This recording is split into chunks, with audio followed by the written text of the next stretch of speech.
The primary motivation for the LGBT rights movement installed itself in Chicago. Some of the first and now biggest committees find their roots within the city. One of the greatest achievements that was made possible by the LGBT community was the legalization of civil unions.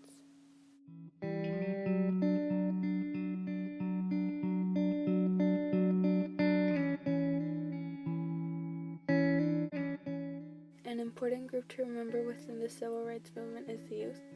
Young LGBT teens have ways to express and promote their opinions through social media platforms. But even with this, there's a struggle to pursue and accomplish goals on their own. One of the biggest countermeasures used to protect LGBT youth in the United States was the termination of conversion therapy, also referred to as reparative therapy. It is a range of dangerous and discredited practices that falsely claim to change a person's sexual orientation or gender identity or expression.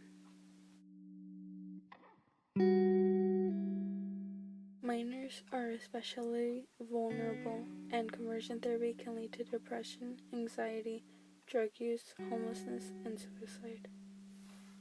The state of Illinois was one of the first states in the United States that passed a bill to end conversion therapy. The bill specifically stated that it would prohibit licensed medical health providers from engaging in sexual orientation change efforts with anyone under the age of 18.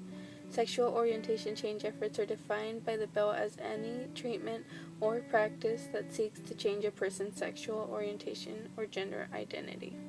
Once it was successful through the Senate, the states of California, Connecticut, Nevada, New Jersey, New Mexico, New York, Oregon, Rhode Island, Vermont, and the District of Columbia followed in passing laws and other regulations that prohibited the subjection of minors to conversion therapy by state-licensed mental health providers.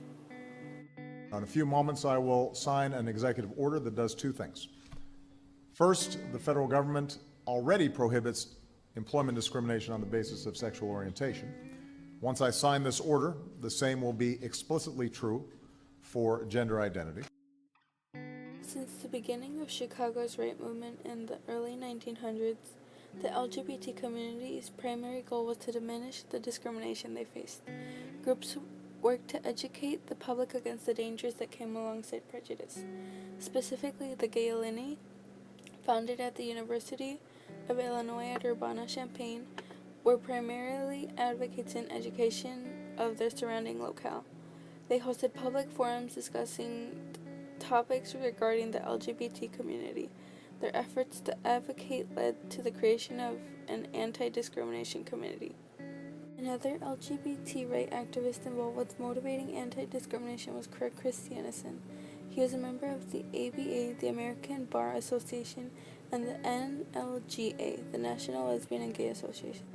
He graduated from Northwestern Law School and began a legal career with the Chicago law firm of Kirkland & Ellis, and later with Chicago and Northwestern Railroad. He initially lived a secret gay lifestyle, but grew tired of having to hide his sexuality and came out as openly gay. He became a strong believer that his open lifestyle did affect his career in a negative manner. He initially began teaching at the University of Michigan and later transferred to Syracuse in 1975. It was here when he came to discover that the discrimination against the gay community was condoned. In 1989, Christiansen finally took a stand and spoke out to the Association of American Law Schools about the prejudice towards the LGBT community. Following his deliverance, it was voted that member schools were to prohibit any form of discrimination, specifically that based on sexual orientation.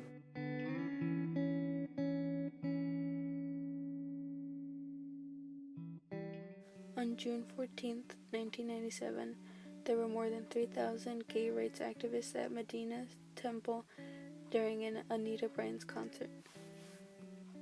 This is why you'll most likely find these protesters with signs relating to fruit, more specifically oranges.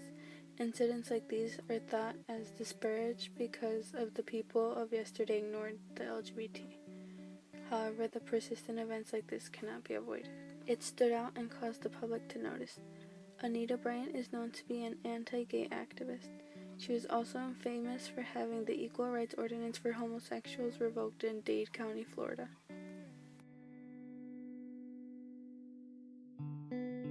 On October 20th, 1975, 2 lesbians protested at Cook County's Marriage License Bureau.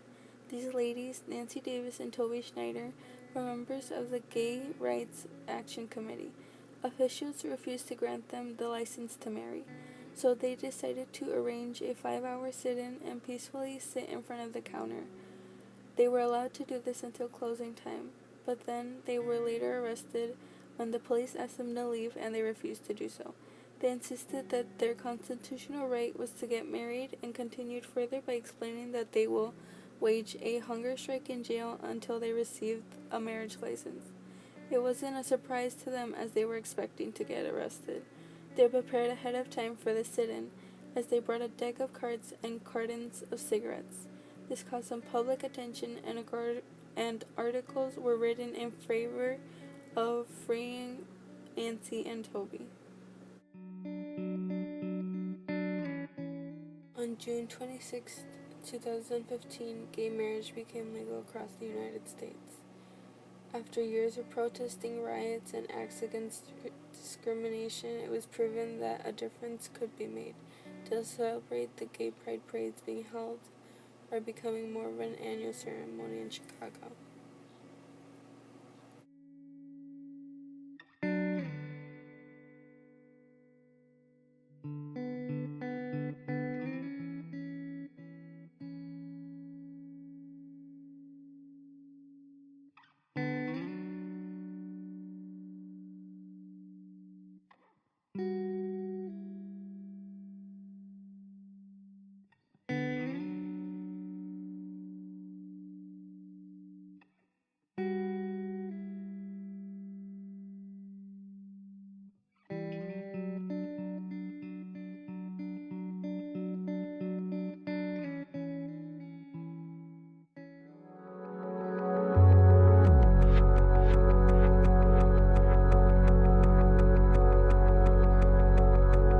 As your president, I will do everything in my power to protect our LGBTQ citizens from the violence and oppression of a hateful foreign ideology.